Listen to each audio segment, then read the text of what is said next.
안녕하세요. 비밀의 떨림 하나님 나라의 복음서 마태복음서 8장을 오늘 같이 나누려고 합니다. 8장의 제목을 정해봤습니다. 말씀이 사건이 되다 라는 제목을 정해봤습니다.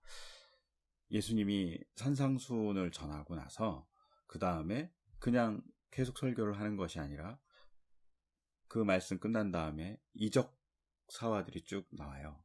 그래서 예수님이 단순히 말씀만 전한 것이 아니라 그 말씀을 실천하는 못을 통해서 말씀이 사건이 되는 것을 보여줬다는 의미에서 말씀이 사건이 되다 이렇게 정해보았습니다.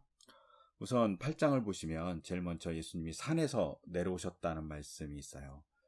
그러면 산에서 내려왔으면 우리는 엄청 이렇게 높은 산에 올라가고 예수님이 막 등산을 하셔갖고 이렇게 설교하시고 사람들은 다 하산하고 이런 느낌이잖아요.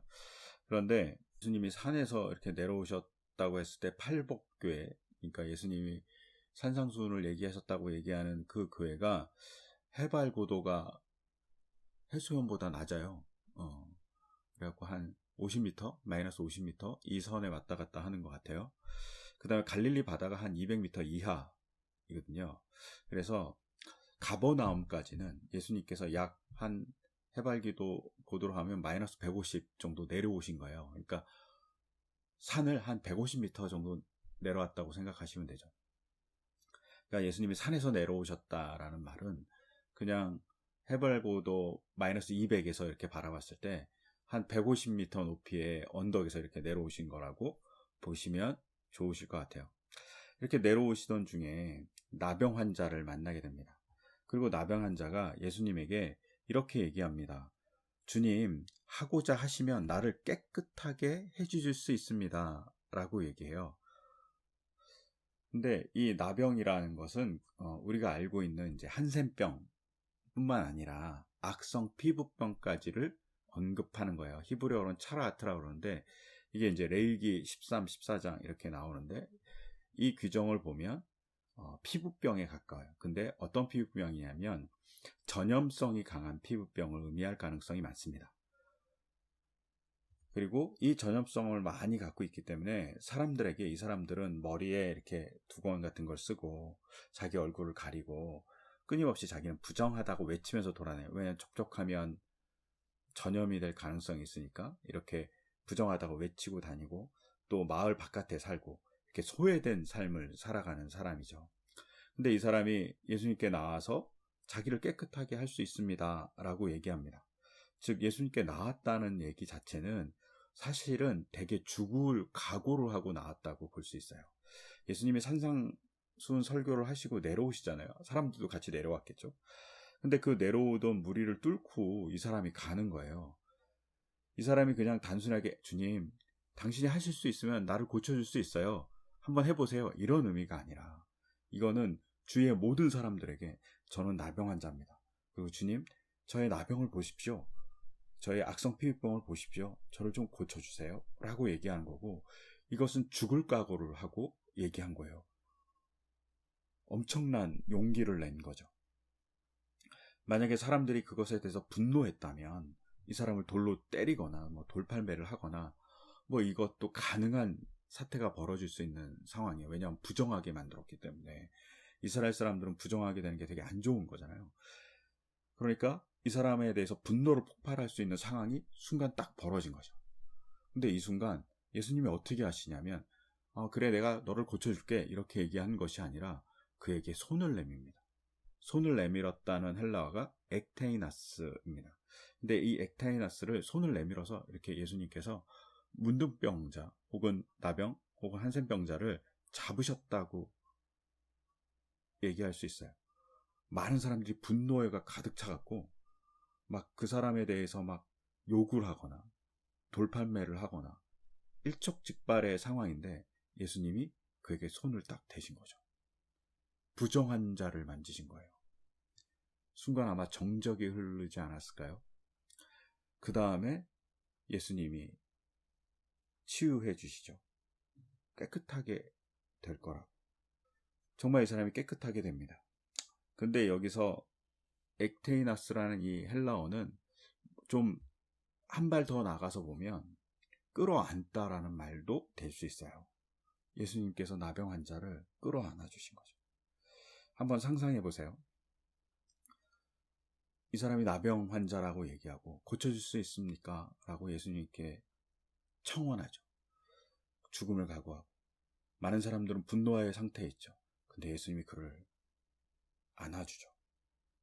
분노한 사람들의 그 분노를 예수님이 온몸으로 막아주는 듯한 느낌이잖아요.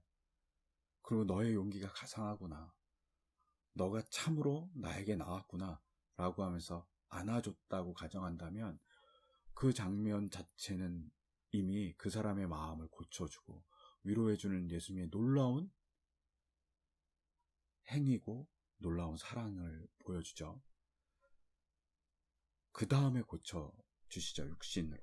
즉 예수님은 단순하게 육신의 병을 고쳐주시는 게 아니라 그 사람의 그 외롭고 힘들고 소외당한 마음을 안아주시는 것을 통해서 예수님은 이 나병 환자 혹은 악성 피부병자를 고쳐주셨습니다.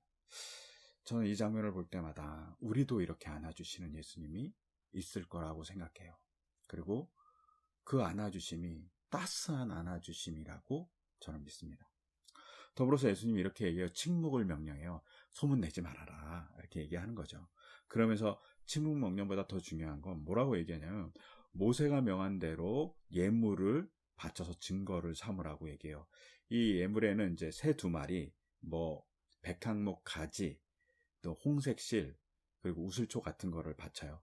특히 이제 새 2마리는 한 마리는 이제 이렇게 죽여서 피를 내어서 이렇게 뿌리고 그 뿌리는 피 중에 다른 한 마리에게 이렇게 뿌려서 묻혀요. 그리고 그걸 날려보내요. 속죄의 의미죠.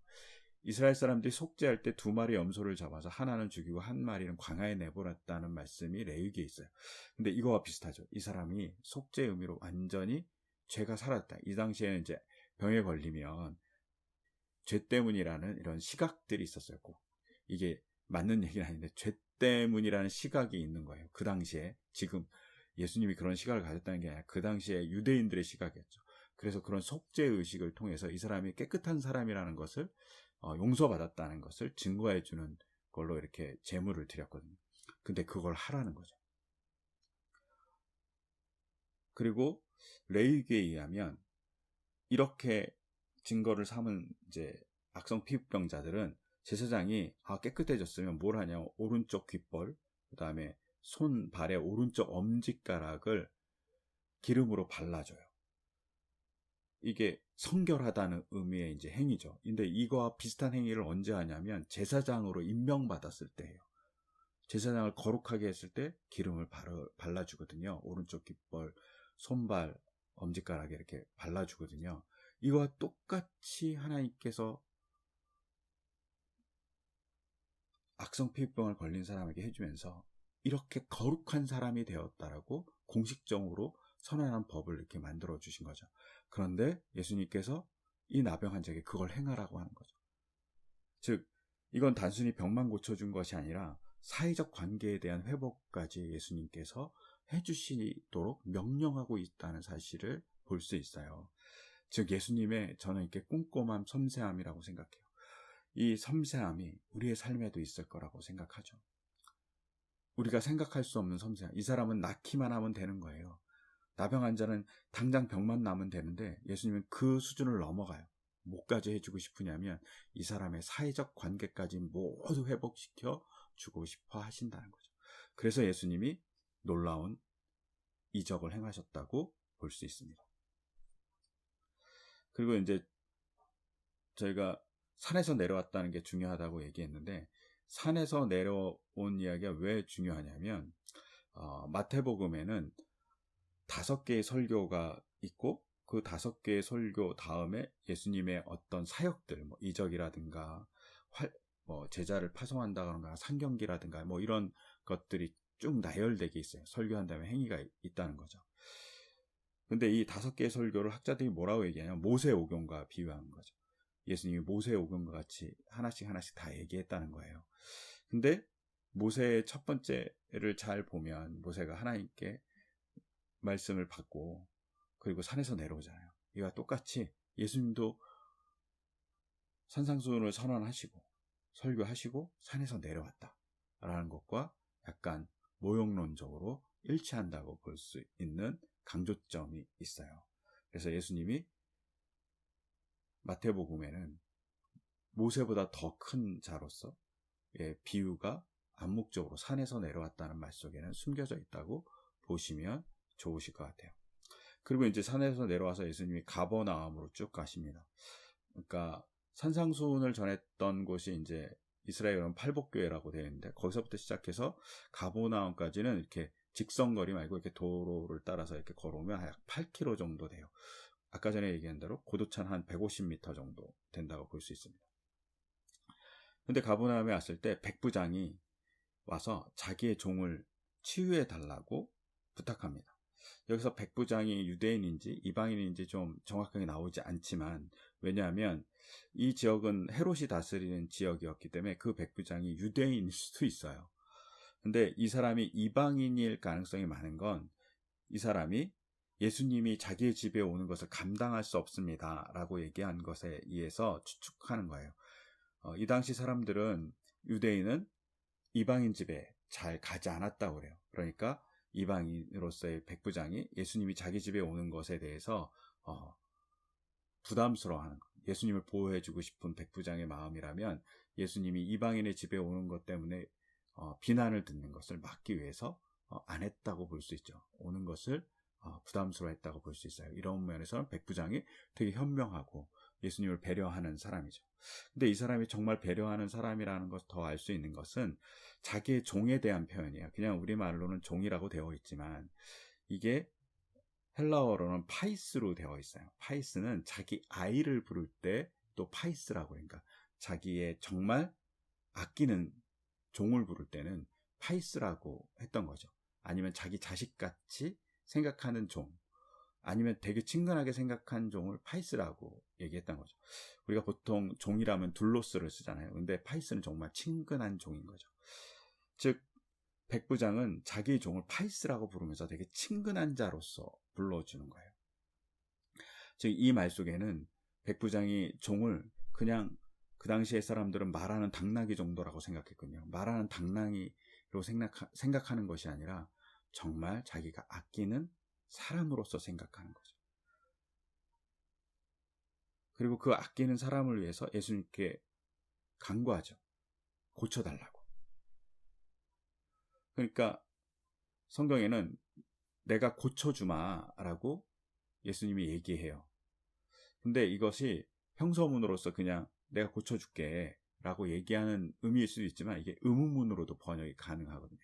그러면 의문문으로 번역하면 내가 꼭 가서 고쳐줘야 한단 말이냐, 나는 하기 싫다라고 얘기하시는 이방인에 대한 거부가 있을 수 있죠. 근데 이 거부에 이 백부장이 그렇죠. 저는 예수님 오시는 것을 감당할 수 없는 사람입니다. 이방인이니까 그럴 수 없는 사람입니다. 하지만 주님께서 말씀만 해주시면 고쳐질 수 있습니다 라고 얘기하죠. 여기서 중요한 건 백부장이 예수님을 주님으로 부르고 있는 거예요. 백부장이 주님으로 부른다는 것은 예수님을 신으로서 혹은 메시아로서의 고백이 존재한다고 암묵적으로 볼 수 있어요.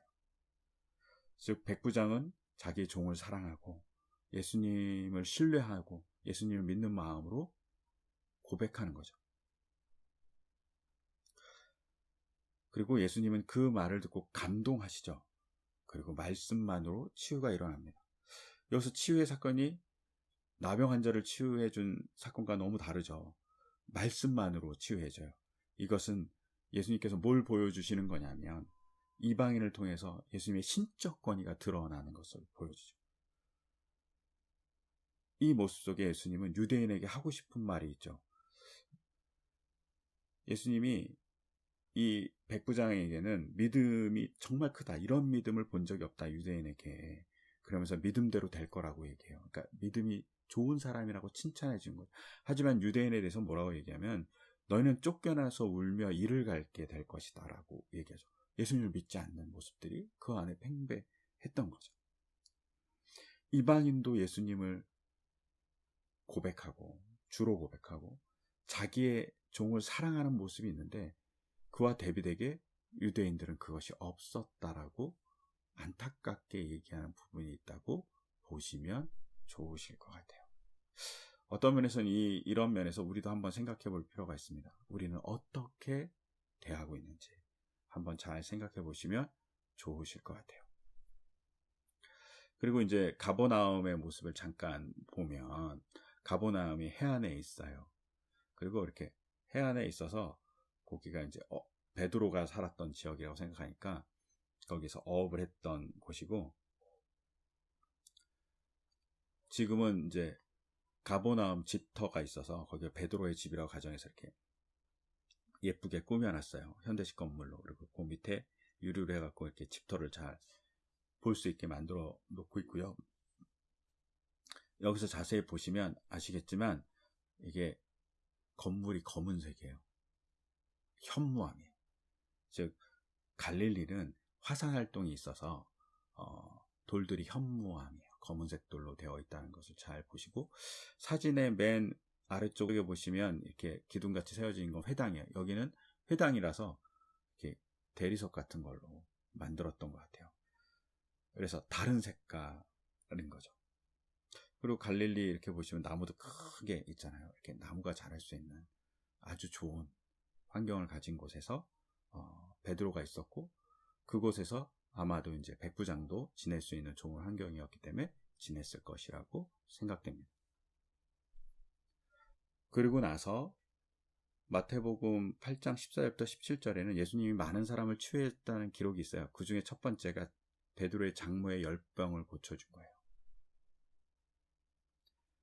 그리고 오해의 소지가 좀 있는 말이, 베드로의 장모가 예수님께 수종을 들었다라고 했는데, 이게 수종을 든다는 말은 그냥 식사 대접을 했다라고 보시는 것이 좋으실 것 같아요. 근데 이게 베드로의 장모를 고쳐준 장면이 왜 중요하냐면, 나병 환자도 소외받았던 사람이고, 백부장의 종은 이방인의 종이고, 그리고 종이에요. 가장 소외받던 사람이죠. 이방인의 종이니까 더욱 소외받았겠죠.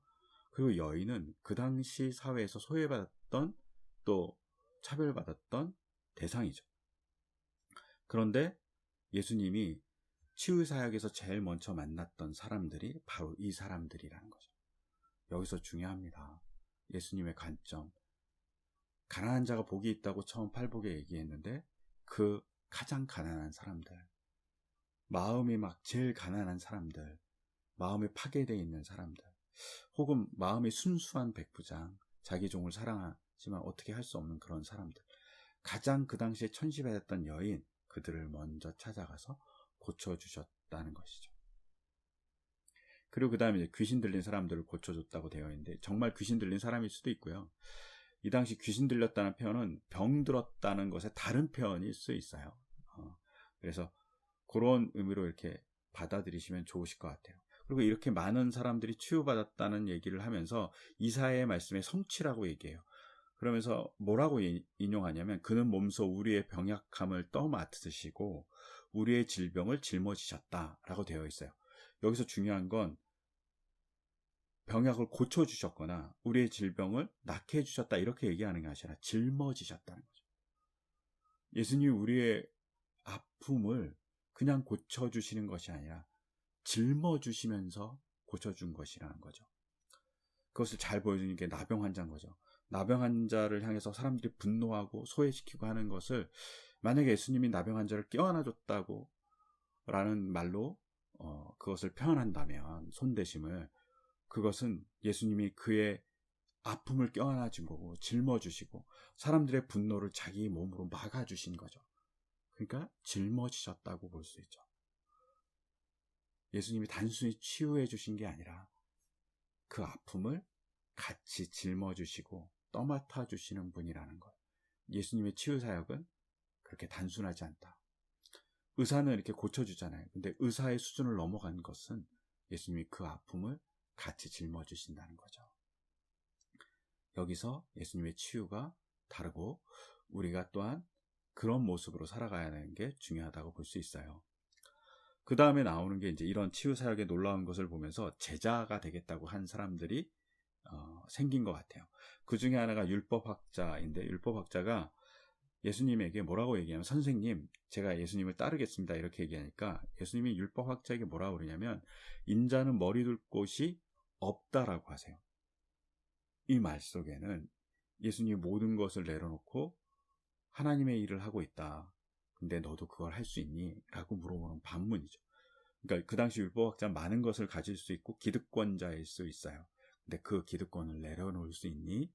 라고 물어보시는 것일 수 있어요. 율법학자가 제자가 됐는지 안 제자가 됐는지 알 수 없지만 안 됐을 가능성이 많은 건 그의 호칭이에요. 예수님을 향해서 선생님이라고 그래요. 즉 자기가 메시아로 혹은 주님으로 따르려고 하는 게 아니라, 좋은 가르침을 받았으니까 그냥 내가 좀 선생님을 따라다니면서 배울 수 있습니까? 라고 하는 정도의 뉘앙스예요. 이것과 상반되게 제자 중 한 사람이 예수님을 주로 부르며 아버지의 장례를 치르도록 요청하는 장면이 바로 다음에 나와요. 이 제자 중에라고 써있잖아요. 이게 제자는 예수님을 뭐로 부르냐면 주님이라고 부르는 거죠. 메시아라고 부르고 자기의 모든 것을 헌신해서 따라가는 거죠. 근데 이 사람의 요구는 뭐냐면 아버지의 장례를 치르도록 요청하는 거죠. 모든 것을 내려놨지만 가족의 장례를 치를 수 있게 해달라고, 마지막을 보낼 수 있게 해달라고 요청할 수 있어요. 그래서 예수님이 뭐라고 얘기하냐면, 죽은 사람의 장례는 죽은 사람이 치르게 두어라 라고 얘기하죠. 이걸 딱 보면 깜짝 놀라죠. 야, 불효를 하라는 거냐, 말도 안 된다, 이렇게 볼 수 있잖아요. 근데 유대의 장례 문화를 보면 좀 참고할 것이 있어요. 유대인들은 이제 우리와 다르게 땅을 파는 게 아니라 동굴을 파죠. 동굴. 근데 이제 석회암이라서 잘 파이는 것 같아요. 아니면 있는 동굴을 이용하기도 하는데, 거기에 이제 동굴을 파고 사람을 거기에 이렇게 안치해요. 세마포약 돌돌 감아서 한 1년 정도 이렇게 놔두는 거죠. 그냥 방치해요. 그러면 살이 썩어서 다 없어지는 거죠. 1년 정도. 그럼 그걸 모아갖고 위에서 그 오른쪽에 있는 그림을 보면 유골함이 이렇게 있잖아요. 그 유골함, 바닥에 있는 게 유골함인데 그 유골함에다 그 뼈를 모아서 이렇게 다 집어넣는 거예요. 근데 유골함에는 한 사람의 뼈가 있는 게 아니라 가족들 대대로 있는 유골함이에요. 거기다 이렇게 집어넣어서 보관해요. 그리고 이제 입구는 되게 좁고, 그 무덤 안에는 유골함이 여러 개 있을 수도 있어요. 그러니까 무덤 하나 있으면 뭐 우리나라 말로 하면 선산 하나 갖고 있는 거랑 맞먹는 일이죠. 그런데 아마도 죽은 자가 장사하게 하라는 말은 아버님이 돌아가셔서 장사 지내는 것을 의미하는 것이 아니라 이렇게 유골함에 넣는 과정을 의미할 수 있어요. 그러니까 돌아가신 지 1년 지난 일인 거죠. 그러니까 그것은 다른 삶에 해도 된다. 지금은 하나님의 일에 집중할 때다라고 제자에게 얘기하죠. 그러니까 제자가 따랐던 것 같죠. 즉 제자는 그런 따름을 할 수 있도록 자기의 마음이 예수님을 향한 호칭에 이미 변화가 존재한다는 것을 볼 수 있어요. 여기서 율법학자와 제자의 차이가 존재한다고 보시면 좋으실 것 같아요.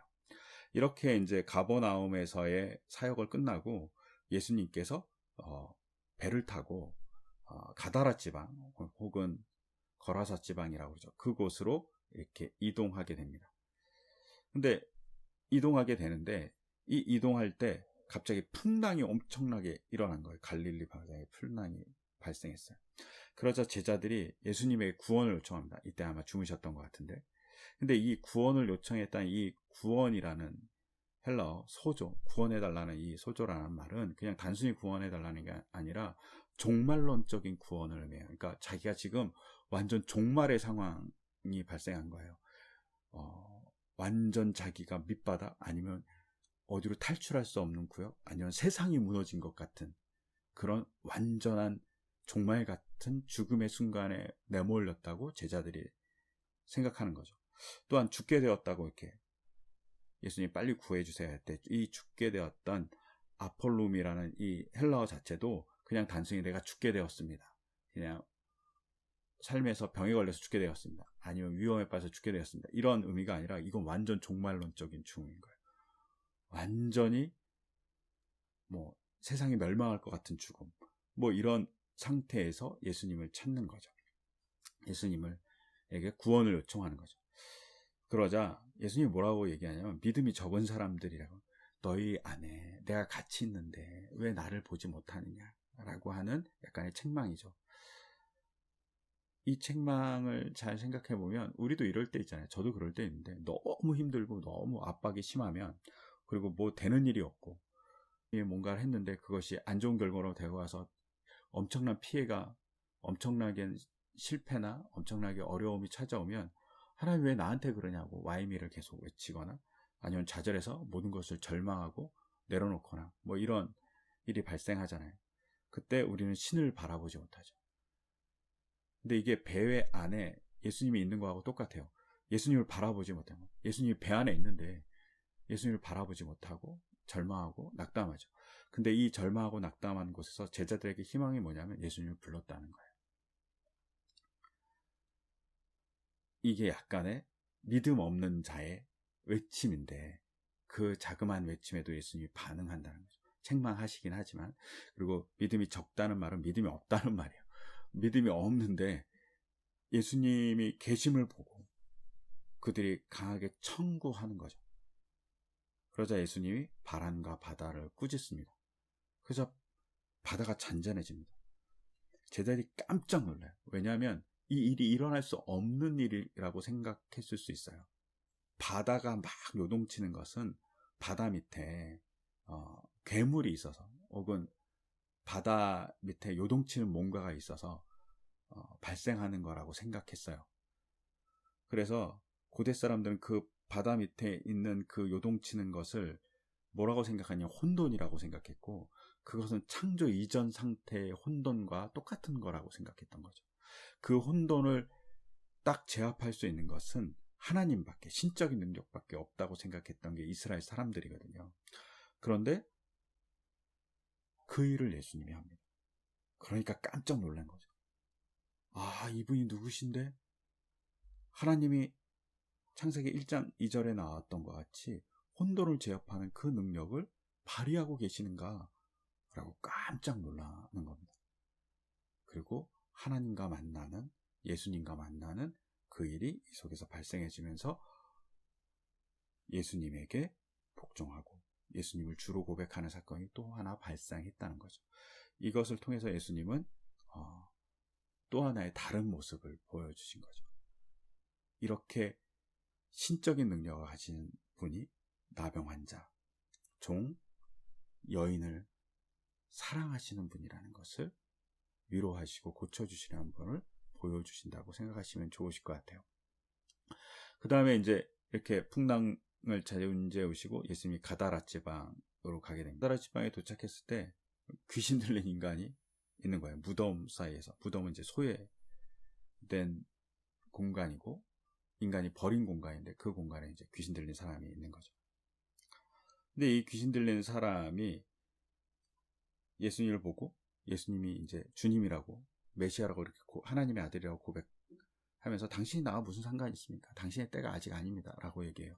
이때의 때는 아마 여러 가지로 해석될 수 있는데, 첫째는 이방 선교의 때가 아니라, 가다가 이방인들이 사는 곳이니까 이방 선교의 때가 아니라고 얘기할 수도 있고, 또한 다른 의미로는 사탄을 혹은 귀신들을 이렇게 제압하는 때가 아니라고 얘기할 수도 있어요. 아니면 부활 이후에 그런 역사들이 일어나서 이방 선교든 제압하시는 일이든 뭐 이런 것들이 그때서야 이루어지는데 왜 지금 나한테 이러십니까? 라고 때에 대한 질문을 던지는 거죠. 당신 때가 아니라고 이렇게 귀신이 얘기하는 거예요. 그때 예수님이 그것을 다 무시합니다. 왜냐하면 때에는 귀신이 정하는 게 아니라 하나님 혹은 예수님이 정하는 일이기 때문입니다. 우리가 여기서 이것을 잘 봐야 합니다. 누가 정하는지. 때는 우리가 정하지 않습니다. 귀신이 정하지 않고 하나님이 정하십니다. 그 때에 대한 불평과 원망은 인간에게 있는 게 아니라 가장 적당한 때, 가장 바른 때를 예수님께서 행동하시는 때로 만드신다는 거죠. 그걸 생각하면서 이 귀신 들린 사람의 치유를 보시면 좋으실 것 같아요.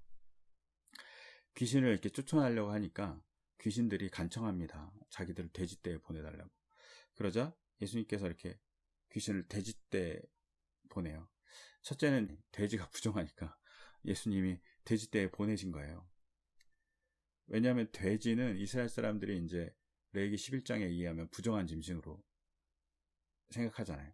근데 이렇게 부정한 짐승으로 생각하는 돼지는 왜 키웠냐? 아마도 그 가다라, 거라사 지방은 데카폴리스라고 그래서 10개의 마을 중에 하나였던 거예요. 그 로마가 만들어낸 10개의 마을이 있거든요. 근데 그 10개의 마을이 로마가 만들었던 그 마을, 혹은 로마가 지배하고 있는, 관리하는 그 마을이니까 거기에는 이방인들이 살고 로마인들이 많이 살았던 것 같고, 이방 제사를 드렸던 거죠. 근데 이때 제물 중에 돼지를 바쳤어요. 그러니까 돼지를 키우는 사람들은 이방인을 위해서 키운 거죠. 그리고 식용으로도 군인들이 많이 사용했으니까, 즉 이방인들을 위해서 사용하는 것이 돼지인 거예요. 이것을 키우는 사람들은 유대인과의 관계에서 결별돼 있고 유대인과 만날 수 없는 사람들이라고 볼 수 있어요. 그러니까 유대인인 예수님에게 그 부정한 짐승에 우리가 들어가겠다고 얘기하니까 이제 그걸로 보내주신 거죠. 근데 보시면 왜 쫓겨나서 돼지떼로 갔냐면, 마태복음 12장 43절에서 45절까지 보면 귀신이 원하는 곳이 딱 두 가지가 있는데, 하나는 사람이에요. 사람에게 들어가길 제일 좋아하고, 또 하나는 물이 없는 곳에 있기 원한다고 이렇게 마태복음 12장에 언급되어 있어요. 그러니까 갈릴리 바다 앞인데 물이 있으니까 물이 없는 돼지떼로 간 거죠. 근데 예수님이 그럼 가라라고 해서 돼지떼로 들어갔는데, 돼지떼가 막 바다로 달려가서, 갈릴리 바다로 달려가서 몰살하잖아요. 즉 귀신이 원했던 것은 물이 없는 곳이었는데, 결과적으로 예수님에 의해서, 혹은 예수님을 알고 계셨을지 모르지만 돼지떼에 들어가서 몰살하는 일이 벌어집니다. 이 몰살하는 일이 벌어지는 일은 두 가지 의미를 가져요. 하나는 완전한 단절을 의미해요. 그러니까 귀신과 이 사람의 단절. 왜냐하면 고대 사람들은 죽음은 단절이라고 생각했거든요. 관계에. 그러니까 귀신이 돼지떼의 죽음으로 그 사람과 완전 단절됐다는 것을 상징해줘요. 그러니까 그 사람이 치유됐다는 거죠. 또 하나는 이 단절에 대한 증거가 필요하잖아요. 완전히 귀신이 없었다 이렇게 얘기할 수 없잖아요. 귀신 들린 사람이 저 낫어요 이렇게 얘기하면 낫다고 생각할 수 없잖아요. 그러니까 그 증거죠. 예수님은 그것을 귀하게 생각하는 거죠. 그 사람이 살아나고 고쳐진 것을. 뭐보다? 돼지떼보다. 이게 이제 다른 복음서에 의하면 2,000마리가 넘는다고 얘기해요. 그 2,000마리가 넘는 어마어마한 돼지떼가 죽는데, 그 돼지떼의 죽음보다 한 사람의 구원이 더 중요하다고 예수님이 보시는 거죠. 이런 관점에서는 우리도 한번 생각해 볼 필요가 있어요. 한 사람의 구원, 혹은 한 사람의 삶의 자리를 어떻게 채워주는지를 고민하는 것이 우리가 가져야 될 중요한 관점이라고 볼 수 있어요. 이렇게 예수님이 놀라운 역사를 하니까 돼지떼를 치우던 사람이 마을 사람들에게 얘기해요. 귀신 들린 사람에게 귀신이 나가서 돼지떼에 들어가서 돼지떼가 다 몰살해 죽었다라고 얘기하니까 예수님에게 떠날 거를 요구하는 거죠. 마을 사람들이. 왜 이렇게 요구했냐. 이 사람들에게는 한 사람의 해방보다 뭐가 더 중요했냐면 경제적인 이익이 중요했고, 또한 돼지떼는 이방인과 로마 사람들의 관계가 중요했고, 어떤 면에서 신적인 능력을 발휘한 예수님이 무서울 수도 있고, 이런 것들 때문에 떠나달라고 얘기했을 가능성이 많다고 생각해요. 이런 면에서 우리가 좀 잘 봐야 되죠. 우리가 한 사람의 구원을 바라보면서, 혹은 한 사람의 복지를 바라보면서, 한 사람의 잘됨, 아니면 사람들의 잘됨을 바라보면서 우리가 너무나도 그것에 대해서 경제적 이유로 그것이 안 되게 만드는 쪽으로 많이 발생하는 것 아닌가라는 반성을 하게 되죠. 이런 면에서는 이제 고용의 현장에서, 회사의 현장에서 경제적 이유 때문에 너무 적은 사람을 고용하고, 그것 때문에 위험이 노동자에게 다 쏠리게 되고, 위험은 외주화되고, 혹은 우리가 잘 알잖아요. 구의역에서 김군 사건, 뭐 이런 사건들을 통해서 사람들이 죽어가는 일들을 많이 보게 되잖아요. 경제적 손실 때문에 한 사람의 삶을 파괴하는 일이 거라사의 광인에 있었다면, 혹은 예수님이 그 사람을 치워준 것에서 기뻐하지 못했던 현실이 그들에게 있었다면 그 현실과 우리가 어쩌면 사람을 대우하는 면에선 비슷하지 않을까 한번 생각해 보시면 좋으실 것 같아요. 더불어서 참고로 마태복음에서는 마가와 누가복음에서 다르게 치유된 사람이 그 거라사 혹은 가다라 지방을 포함한 데카폴리스를 전부 전도했다는 내용이 빠져 있어요. 이것은 마태복음에서는 예수님의 부활 이후에 일어난 사건, 그리고 부활 이후에 이방인을 향해서 나가는 포교 활동에 대한 관점이 있었기 때문에 이런 뉘앙스를 갖고 있다라고 보시면 좋으실 것 같아요. 그래서 일부러 마태복음은 이 부분이 빠져 있을 수 있다라고 학자들이 생각한다는 것을 참고하면서 보시면 좋을 것 같고요. 즉 마태복음 8장은 예수님의 치유 사역에서 제일 중요한 건 소외당하고 버림받고 사람들이 부정하다고 생각하는 사람을 예수님이 껴안아 주시고 만나 주셨다고, 그리고 그 만나 주심을 통해서 예수님이 육신뿐만 아니라 그들의 마음을 치유해 주시고 그리고 그의 사회적 관계까지 치유해 주셨다는 것을 보시면 좋으실 것 같습니다. 이렇게 마태복음 8장을 마치겠습니다. 감사합니다.